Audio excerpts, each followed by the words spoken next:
జీవితంలో మన పరిధిలో మనకున్నదే సక్సెస్.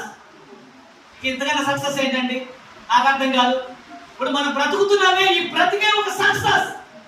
మనకి నాకు 2 బిడ్డలు ఇచ్చారు, సక్సెస్.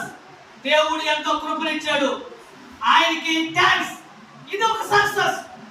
అవునా? 2 బిడ్డలు చదువుకుంటారు, సక్సెస్. అలాగే ఒక పరిచర్య చేస్తున్న సక్సెస్. దేవునికి ఎంతో స్తోత్రం. ఒకప్పుడు తాగుబోతుగా ఉన్నా, ఇప్పుడు ఆయన సేవకుడిగా, ఆయన దాసుడిగా, నాకు సేవకుడిగా అన్నా దానికన్నా దాసుడిగా అని అంటే నాకు ఇష్టం. నేను ఇప్పుడు ఆయనకి దాసుడిగా ఉన్నా, థాంక్స్. అనేక చోట్ల చెప్తున్నాను ప్రియులారా.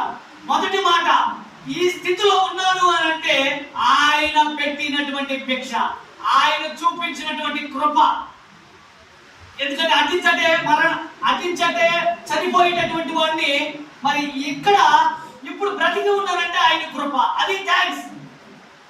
ఒక ఆఫీస్ లో నీవు జీసస్ పేరు చెప్పలేనప్పుడు నువ్వు క్రైస్తవురాలివి నువ్వు ఎలా అవుతావు?